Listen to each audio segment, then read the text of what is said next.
Vitaran back to his screen. The disbelief was slowly replaced with eagerness and excitement. If what he was seeing was true, he might just ensure his spot as one of the fathers of his clan.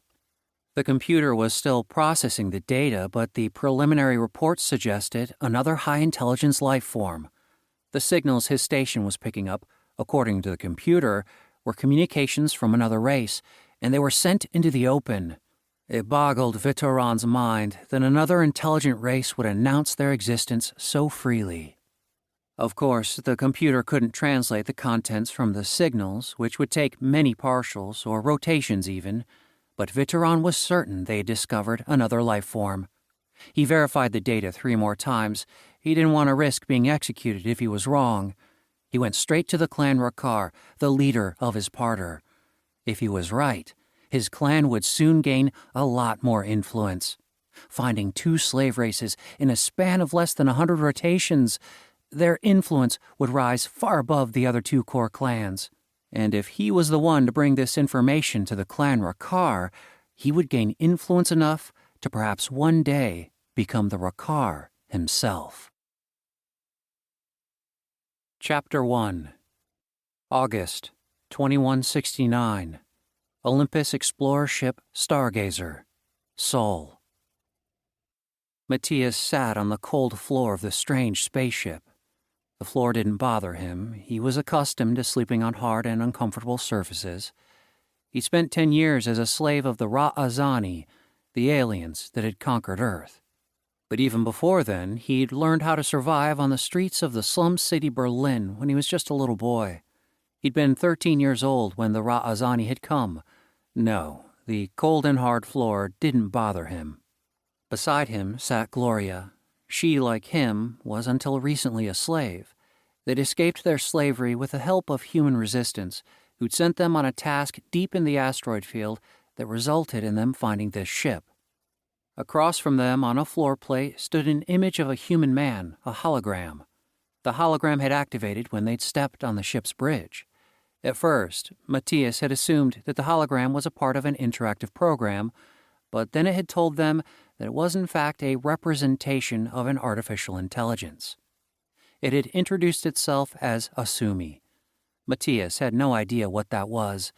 The Ra'azani had nothing like that, and his knowledge on pre-war human technology was lacking. But the hologram had explained that it was a computer that was self-aware. He claimed that he could think and learn just like any other intelligent being. Matthias struggled with the concept. He knew little about the technology humanity had before the war, but he never heard about anything like that. "We need to contact the Resistance," Gloria said. "Yeah," Matthias said. As a part of the Resistance, they knew the low-band radio frequency that the Resistance monitored. It was a way that those in the Resistance communicated, as the Ra'azani didn't have the capability to monitor such a low frequency. They just needed the equipment capable of sending the signal. It suddenly dawned on Matthias that they were given orders by the Resistance to investigate these coordinates, but no way to let them know what they found. The Ra'azani shuttle they came in didn't have the capability to send a low radio signal. "Gloria, did the Resistance message say how to contact them?" Matthias asked. The messages in the Resistance were usually passed on via small paper notes from one person to another so that no one knew where they came from. She frowned for a second. "Oh, right. The equipment parts we are supposed to transfer to another mining station are, in fact, a radio transmitter. I think that they switched the parts somehow," she said. Matthias sighed.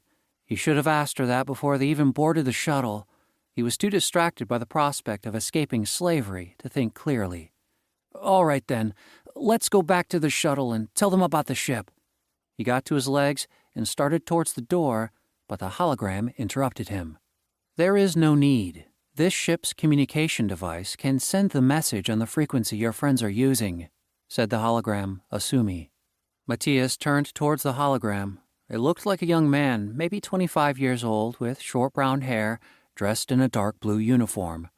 The uniform had a strange symbol on its shoulder.